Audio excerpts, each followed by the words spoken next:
Muy, pero muy buenas tardes. Saludo, así como aparece en la pantalla, Guadalupe Correa Cabrera, profesora investigadora de política y gobierno, especialista en temas de seguridad. Bienvenida, buenas tardes. Muy buenas tardes, Marta Olivia. Es un placer estar con ustedes, contigo, con Víctor y con toda la audiencia. Gracias. Gracias. Víctor Ronquillo, periodista, escritor y analista, y bueno, también especialista en temas que tienen que ver con la seguridad. Bienvenido, buenas tardes. Hola, pues buenas tardes, ¿qué tal? Un saludo para ustedes y un saludo también para el público que amablemente nos escucha. Gracias. Justamente hablábamos un poquito antes de entrar con ustedes acerca de estas comunicaciones extrañas de pronto de la Embajada de los Estados Unidos en México, además de que es uno de los temas que abordaremos, esta información de Marco Rubio, donde dice que los cárteles de México compran armas en los Estados Unidos y demás. En general, en este tema, tus comentarios, Guadalupe Correa. En general, estamos en una era muy, muy complicada porque pues la administración trumpista ha ejercido o intenta ejercer una presión muy importante, ¿no? Y por las asimetrías, pues ha sido posible que las ejerza. México ha tenido que reaccionar de maneras que no nos esperábamos, porque si te amenazan de que te van a invadir, pues tú tienes que hacer lo que ellos te digan, ¿no? Y la amenaza pues se puede hacer realidad. Yo creo que sea una cuestión de mucho tiempo, pero si entran pues el ejército de Estados Unidos, pues tendría esto pues realmente los efectos más negativos del mundo. Claudia Sheinbaum ha tratado de manejar la situación de una forma inteligente, de una forma pues como se puede, pero pues al final no ha podido, ¿no? Es muy complicado, es muy difícil. Definitivamente el gobierno de Estados Unidos también está jugando con un doble discurso. Por un lado, el Departamento de Estado reconoce que los carteles pues se alimentan de las armas y debería de tomar medidas, ¿no? Porque ya se denominaron los cárteles mexicanos organizaciones terroristas internacionales. Entonces, pues, si hay un actor dentro de los Estados Unidos, operando en Estados Unidos, teniendo negocios en Estados Unidos y apoyando a organizaciones terroristas, pues deberían de tomar cartas en el asunto, congelar las cuentas, quizás pues desmantelar este tipo de compañías, ¿no? Entonces, si estamos ya afirmando, estamos reconociendo, pues debería de tenerse una acción y esta acción debería ser tomada de acuerdo a la denominación de los cárteles mexicanos como organizaciones terroristas internacionales.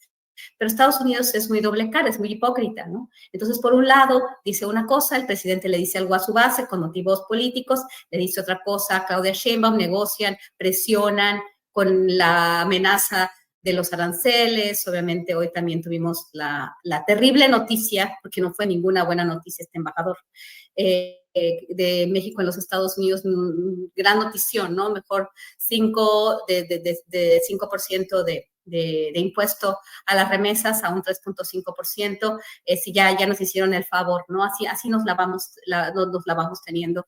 Y tenemos que aguantar, bueno, obviamente una comunicación facciosa, donde pues realmente México tiene que poner los recursos, poner al ejército, cerrarles sus laboratorios de fentanilo, colocar a personal de la Guardia Nacional, de las Fuerzas Armadas en la frontera para detenerles el fentanilo, operar en base a sus intereses estratégicos en todos sentidos, en sentido económico, porque la renegociación del tratado viene como ellos quieren, en la cuestión migratoria, en la cuestión de seguridad. Realmente estamos siendo su piñata, pero hay poco que hacer.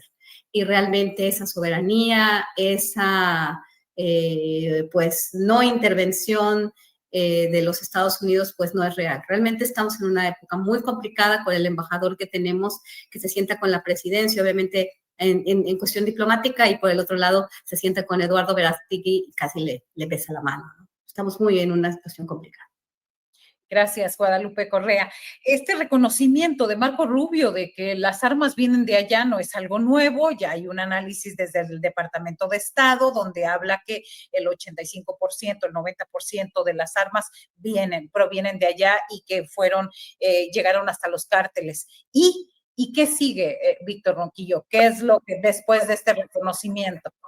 Bueno, lo que sigue es poner en su lugar propiamente a la industria armamentista del mundo, ¿no? Como una industria terrorista que se beneficia de la muerte. Esto es lo primero que hay que señalar.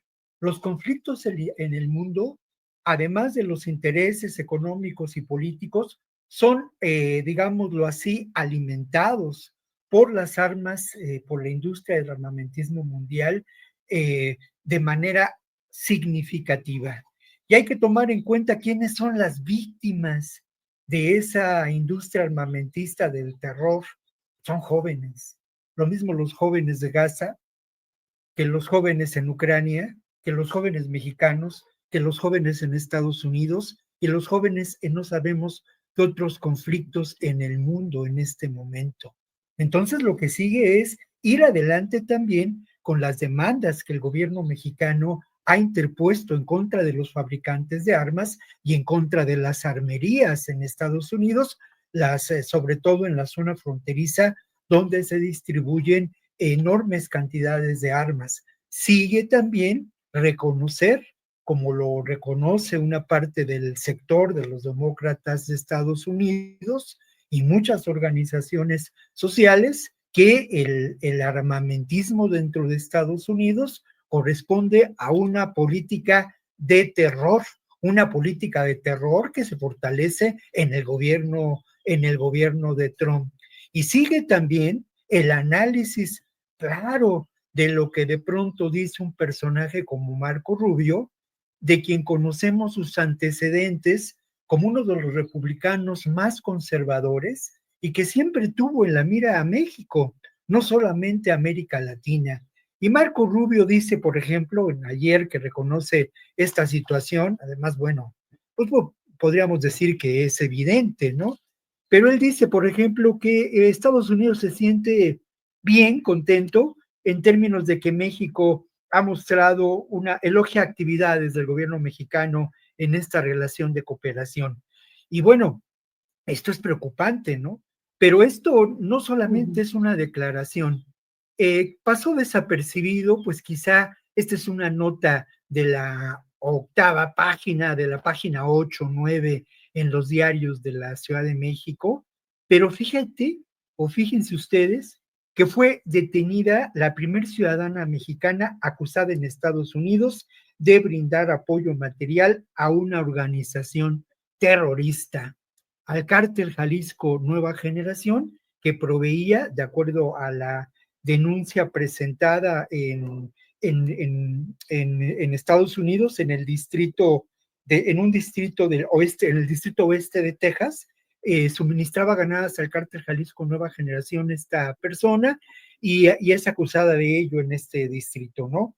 Pero llama la atención cómo es detenida el 5 de mayo en el municipio de Magdalena, allá en Jalisco, y la nota informativa, por lo menos que yo encontré en un par de diarios de la Ciudad de México y uno de allá de Guadalajara, pues era eso, ¿no? Que esta captura se había realizado de manera conjunta con autoridades estadounidenses. Entonces, lo que está diciendo Rubio, pues es que finalmente la estrategia mexicana ahora, las labores de inteligencia, la captura de personajes claves, tienen un elemento fundamental en esa colaboración. Y yo, pues entre paréntesis y de manera maliciosa, señalo, sí, en labores de inteligencia que sin duda están llevando a cabo de manera más acendrada en estos momentos, ¿no?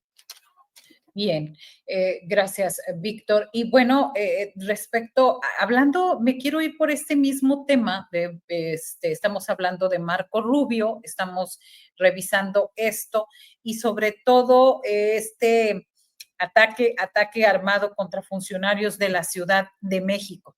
Él ha dicho, luego, o sea, sucede hoy y al día siguiente ya está hablando ahí ante la Cámara de Representantes de que hay violencia política. Hay también quienes señalan que pues fue un crimen perfectamente bien cronometrado, bien realizado, es decir, dicen que de especialistas que muy altamente calificados, que incluso podrían venir del extranjero. Y al respecto, déjenme ponerles rápidamente este video de la presidenta donde señala, donde defiende esta situación, más que defiende, expone su punto de vista ante los cuestionamientos de estos crímenes. Vamos con este video. Que esto haya ocurrido, eso no es de organizaciones sociales. No. Es el de, pero bueno, el caso es que la presidenta se dice que quién está diciendo que el crimen organizado está invadiendo o está mandando mensajes. Esto no lo sabremos hasta que ya se tienen los avances con los autores materiales. Veremos, de los intelectuales no se ha hablado mucho. Pero bueno, sus comentarios, Guadalupe Correa, acerca de de este doble crimen que ha simbrado a nuestro país. Sí, el crimen ha simbrado a nuestro país y también ha mostrado y ha podido, pues, ya ha puesto en evidencia lo peor, ¿no?, de la clase política mexicana y de la charlatanería de aquellos que ya empiezan a hacer historias, sin tener información. Yo realmente tendría mucho cuidado de esbozar alguna hipótesis, aunque no podemos dejar de hacerlo, ¿no? Todos estamos, por el tiempo, por el momento en que está viviendo México, pues por la polarización de alguna manera, bueno, los objetivos de la oposición política, siempre obviamente hablando del tema de la inseguridad, pero pues es un tema real. Al mismo tiempo, pues los datos muestran una baja en los homicidios importante, en los crímenes de alto impacto importante a nivel nacional, de acuerdo a una nueva metodología, un nuevo reporte de este tipo de datos, principalmente los homicidios, pero bueno, es como que se les acabó la fiesta, ¿no? Y mucha gente empieza a decir que fue el crimen organizado, pero por otro lado, hablar del crimen organizado, hablar de los carteles, hablar de uno u otro grupo mafioso, ¿no?, que siempre está vinculado con estos fantasmas, ¿no?, con estos carteles mexicanos, de estos grandes carteles que también son enemigos de Estados Unidos, pues realmente está beneficiando a Estados Unidos. A mí me llama la atención y te digo, no puedo evitar pensar en qué significaría esto, ¿no? Se habla de un mensaje en el corazón del partido en el poder, de la política, del poder en general en México. Estamos hablando, pues, del gobierno más importante a nivel estatal. Estamos hablando de la Ciudad de México, de la capital del país, ¿no? Y de todo lo que eso significa para el tema de la seguridad. Podríamos pensar muchas cosas, que es por lo bueno que han hecho, las hipótesis que se han esbozado. Desafortunadamente tenemos una Fiscalía General de la República y fiscalías en los estados que dan muchísimo que desear, que han hecho un trabajo muy desasiado, muy corto, muy limitado. En particular, la Fiscalía General de la República, encabezada por Gertz Manero, ha sido tremendo, ¿no? Cada vez que abre la boca ese señor, cada vez se sabe que es también con tintes políticos para pues no hacer su trabajo, pero desviar la atención hacia otro lado. Entonces yo no tengo mucha, pues realmente no tengo mucha esperanza en este sentido. Y bueno, y por otro lado, Estados Unidos, a la llegada del embajador, a la llegada de Ron Johnson, sucede esto, ¿no? Y cada vez que algo sucede, Estados Unidos está más contento, echa agua a su molino, su crisis de fentanilo que ellos tienen, su crisis de drogas, su epidemia de narcóticos, de consumo de narcóticos, que no tiene nada que ver con la violencia que está viviendo México, que es una violencia por protección política a nivel local, por corrupción, por impunidad. Cómo funcionan las mafias, no solamente en la Ciudad de México, sino en el país, pues es muy complejo, ¿no? Pero no tiene que ver con este fantasma solamente de los carteles, los chapitos, el mencho. Esta es una historia de los Estados Unidos. Lo que pasó, sí, pareciera ser un mensaje, pero ¿por qué? ¿Y para qué? ¿No? O también podría ser otra cosa, ¿no? Es muy prematuro establecer una conclusión y esperemos las investigaciones, pero sí, definitivamente tengo muy poca esperanza de que vayamos a saber algo si hoy por hoy no sabemos quién mató a Luis Donaldo Colosio. Exactamente, y hace cuántos años ya, en el 94 ya 31 años se cumplieron ya de este asesinato, de ese magnicidio. Y bueno, lo que ha dicho la presidenta es a todos, incluido a Marco Rubio, el secretario del Departamento de Estado, pidió no adelantar porque primero se tienen que hacer las investigaciones para saber cuál fue la causa, el motivo de este trágico homicidio y sobre todo llamó a la responsabilidad. Vamos a escuchar brevemente este video.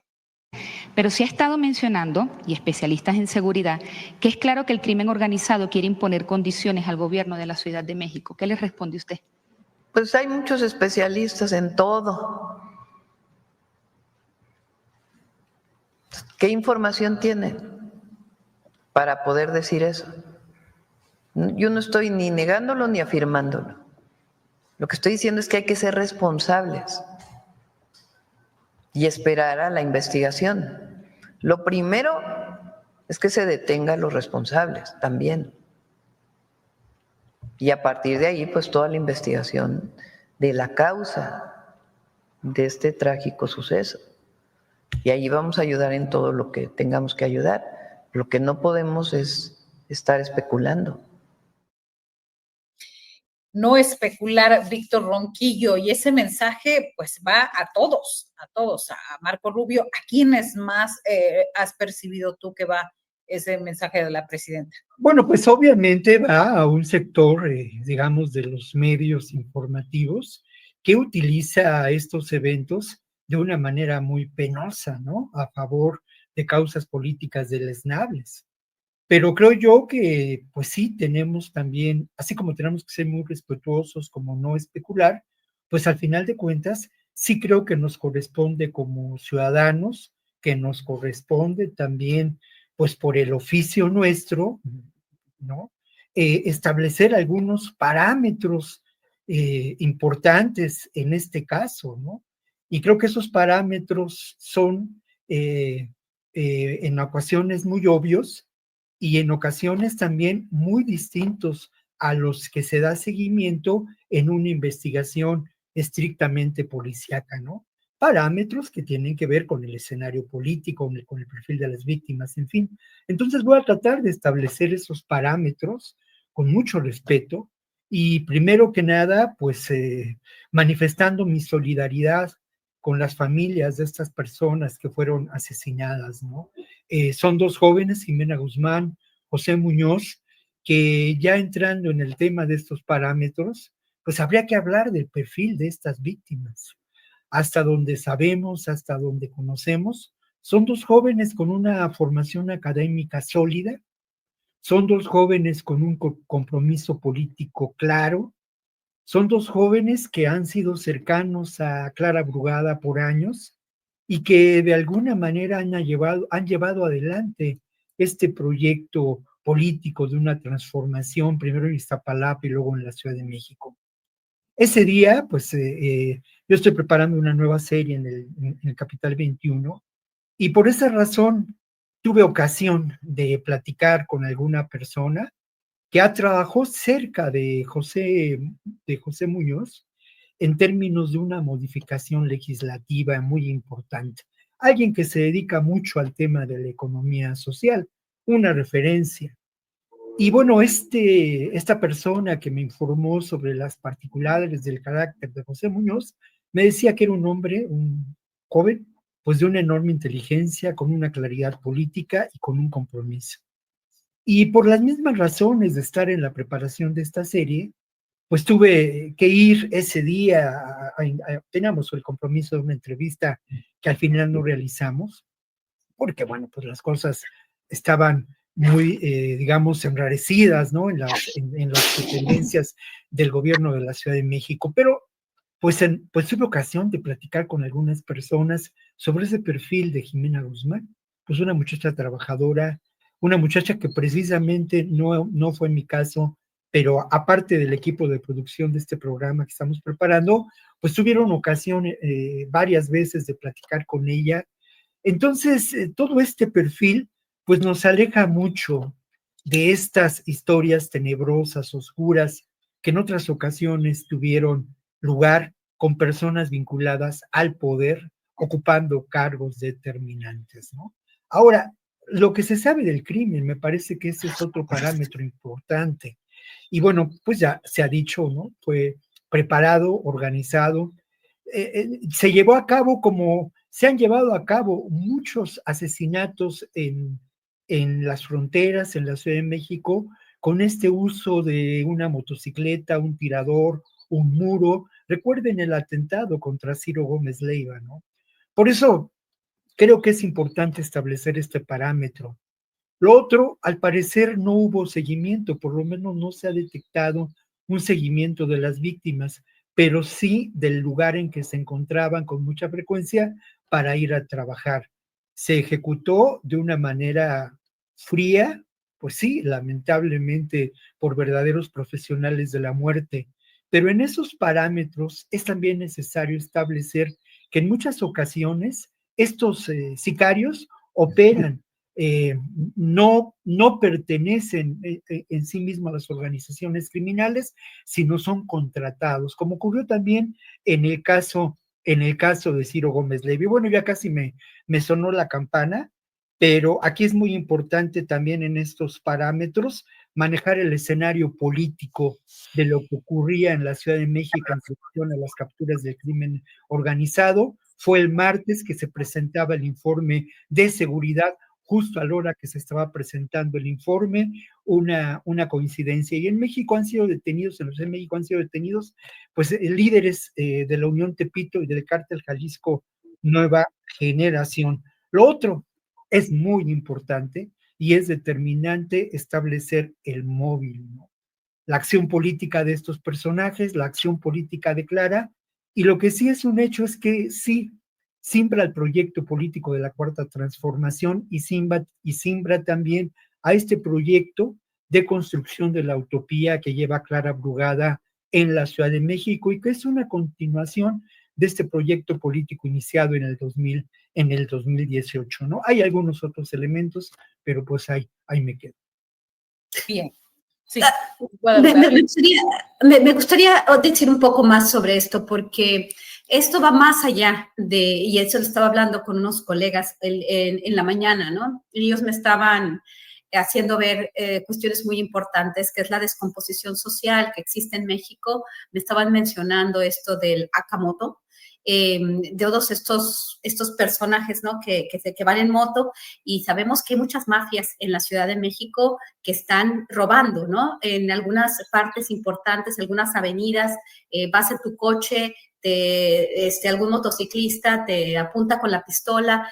La descomposición social es muy importante. Lo que está pasando en México durante la administración de Claudia Sheinbaum, de alguna manera bajaron los homicidios, bajaron los crímenes de alto impacto, pero realmente bajaron porque hubo esta coordinación de la que presume Claudia entre la Fiscalía de la Ciudad de México y la Secretaría de Seguridad Pública Ciudadana, que estaba liderada en este momento por Omar García Harfuch.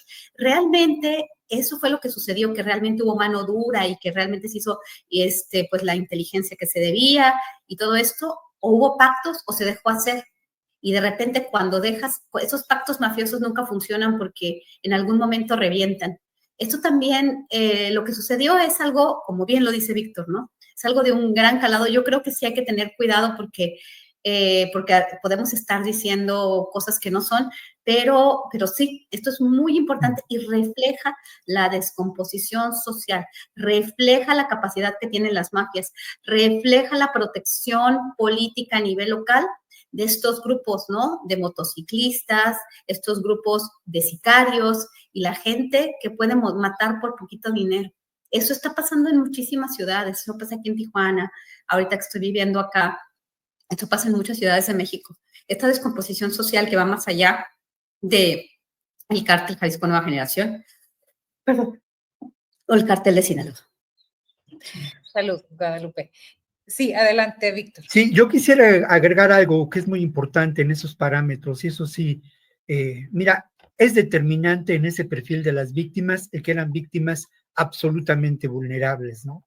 Se buscó generar un impacto, se buscó mandar un mensaje pongámoslo entre signos de interrogación, un mensaje directo a Clara Brugada entre signos de interrogación.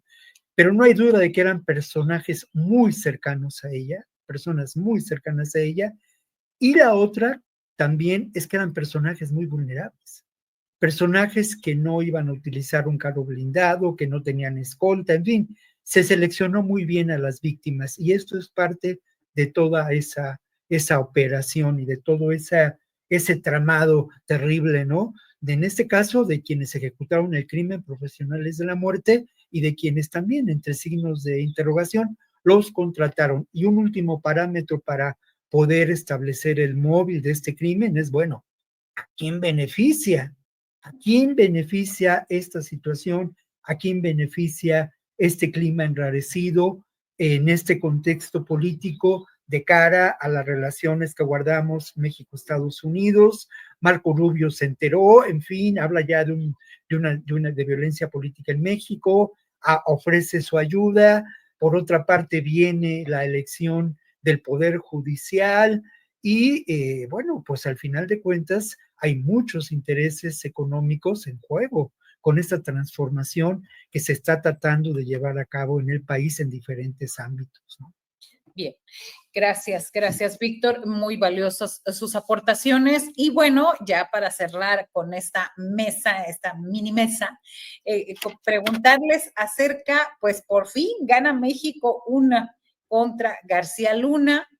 Un día después de que Felipe Calderón habla y se lamenta que la administración Trump no pueda entrar y tener intervención más directa con México y América Latina. Y también justamente hoy un día en que también por allá le gritan ladrón, le gritan una serie de improperios precisamente en España. ¿Qué significa este triunfo para México? Estamos hablando de más o menos el regreso de 38,000 millones de pesos que debe regresar Genaro García Luna y su esposa Guadalupe Correa.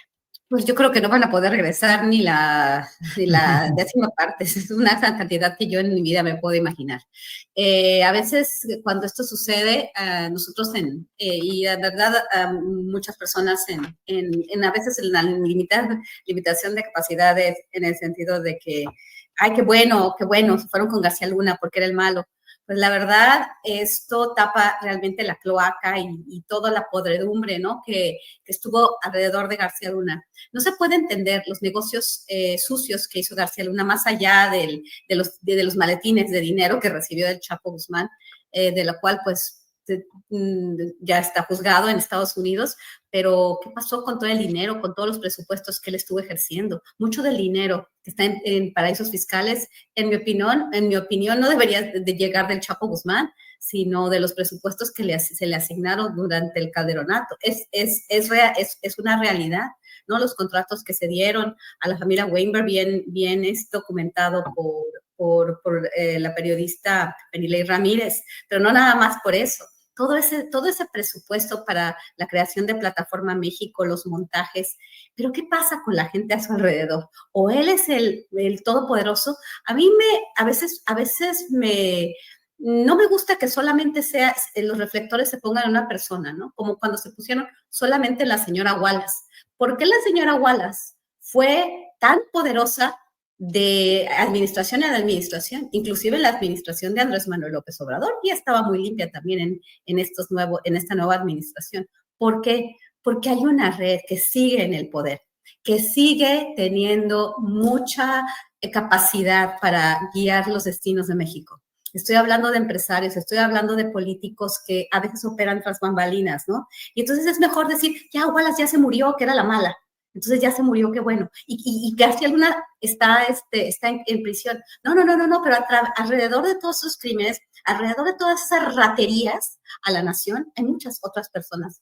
Entonces ya no aparecen. Ya, igual el caso del exdirector de Petróleos Mexicanos, que además de todo, pues su abogado pues tenía una relación con el fiscal Gertz Manero. Y a mí no me parece un logro que bueno, pues no, él no lo va a poder pagar, ¿no? Si no lo puedes pagar, pues ya se queda ahí.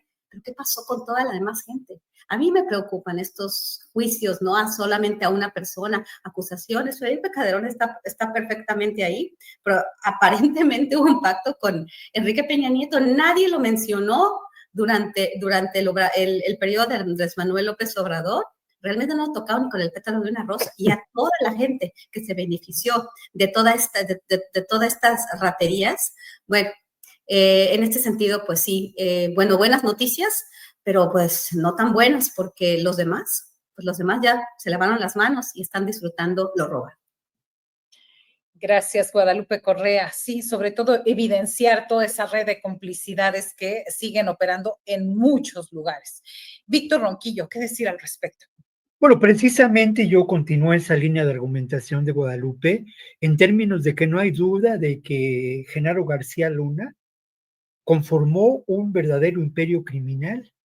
Eso no hay la menor duda y creo que eso es algo que tenemos que señalar, pero ese imperio criminal, mafioso desde luego, era parte del aparato de inteligencia y seguridad de este país. Y ese aparato de inteligencia y seguridad de este país no se ha transformado de fondo. Y eso tiene que ver precisamente con las posibilidades de acción, aún dentro del gobierno mexicano y sus instancias de seguridad y de inteligencia, de los poderes más oscuros. García Luna, pues es de la dinastía, de los personajes más tenebrosos en la historia de la inteligencia política en nuestro país. Es de esa atroz familia. Se forma en el CISEN y sus negocios, después de que deja de ser secretario de Defensa, luego que fue creador de este imperio criminal en el que manejó una enorme cantidad de recursos económicos y políticos, pues bueno, los negocios que establece de acuerdo a las investigaciones de la Unidad de Inteligencia Financiera, que es una entidad política fundamental en este proyecto de gobierno, pues esos negocios, ni más ni menos que es un tramado de complicidades que se establecen con el CISEN, con ese oscuro aparato de inteligencia en México que participa en los momentos más oscuros. Por ejemplo, en el tema, y ahora que hablamos de este terrible acontecimiento, ¿no? Pues el CISEN estaba involucrado en el crimen de Ovando Gil, ¿no? Por ejemplo. Y también estos negocios se dan con otra área muy importante, con el órgano desconcentrado de prevención y readaptación social, con la construcción y adaptación de penales, incluso algunos de alta seguridad. Esos eran los negocios de este aparato de inteligencia y seguridad vinculado de manera orgánica con el imperio criminal de García Luna. Ese aparato ha sido erradicado, ese aparato ha dejado de funcionar, pues otra vez, ¿no? A nosotros nos toca hacer preguntas incómodas, pero es evidente en casos como el de Ayotzinapa que este aparato mantiene un control político importante y establece reglas del juego y es capaz de confrontar al máximo poder político institucional en este país. La investigación de Ayotzinapa se detiene o llega a límites cuando topa ni más ni menos con ese oscuro poder que tiene sin duda presencia también en el ejército, ¿no? Sí, sobre todo esa parte. Bueno, pues estamos llegando al final. Un minutito para cerrar algo con lo que quieran comentar. Un minuto cada uno, minuto y medio. Guadalupe Correa. Pues sí, nada más recordar, ¿no? Que ya tenemos al flamante invitado en México, Ron Johnson. Hay que recordar su pasado, hay que recordar que fue un boina verde, que estuvo en la CIA, que es un militar, que es experto en acciones de contrainteligencia, que estuvo en El Salvador, que asesoró a Nayib Bukele, lo que pasó en El Salvador en una dimensión muy pequeña, ¿no? Hay una cosa muy importante en una nota del periódico El País hace un par de días, donde se ve que la sobrepoblación de las cárceles en la primera parte del gobierno de Claudia Sheinbaum, los primeros 5 meses, por todos los arrestos y todo eso, la sobrepoblación en las cárceles. A mí me preocupa, ¿no? Lo que le llaman el complejo carcelario industrial. No me vayan a decir que necesitamos más cárceles, ¿no? Y así metemos a más gente a la cárcel y pues vamos por el camino de El Salvador, ¿no? Muy exitoso por un lado, pero por el otro lado, pues haciendo que ganen todas estas empresas, ¿no? Y la hipervigilancia, con todo esto que está sucediendo, pues ahí va el gobierno mexicano también, pues por la línea que le pinta a Estados Unidos, que le marca a Estados Unidos, haciendo lo que Estados Unidos quiere y operando para los intereses estratégicos de Estados Unidos. Tenemos un resultado muy, muy interesante, ¿no? Con esta sobrepoblación en las cárceles en los primeros 5 meses de la administración de Claudia Sheinbaum. Gracias, gracias Guadalupe. Víctor Ronquillo, ¿con qué te despides? Bueno, yo me despido con mi postre dulcecito. Yo no renuncio al postre dulcecito. Y bueno, pues promuevo con mucho gusto, invito a una exhibición de un documental extraordinario en la Cineteca Nacional. El documental se llama Tutti Frutti, el templo del underground. Y Tutti Frutti era un antro allá en Lindavista, aquí en la Ciudad de México, que fue famoso en la década de los 80s. Y fue famoso porque ahí, pues los punks, todos los de la escena libertaria de entonces, nos congregábamos y celebrábamos la música y el placer de vivir. Por ahí pasaron La Maldita Vecindad, Café Tacuba, La Lupita, muchas bandas, muchos grupos que también vinieron de Nueva York a tocar a este lugar que ni más ni menos se encontraba arriba del Apache 14, aquel lugar en donde pues Carmela y Rafael tenían su lugar, ellos eran cantantes de boleros y eso, y su hija era, junto con su novio, pues eran los dueños de este entrañable lugar.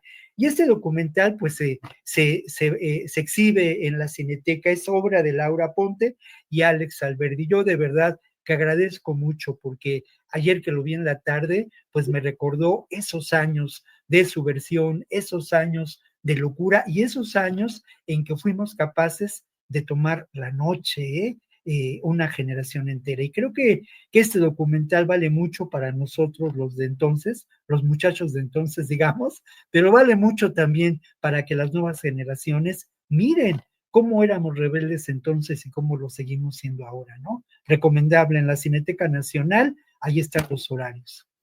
Gracias a ustedes por esta mesa de seguridad. Guadalupe Correa, Víctor Ronquillo, nos vemos el próximo jueves. Nos vemos el próximo jueves. Hasta luego. Hasta luego. Gracias.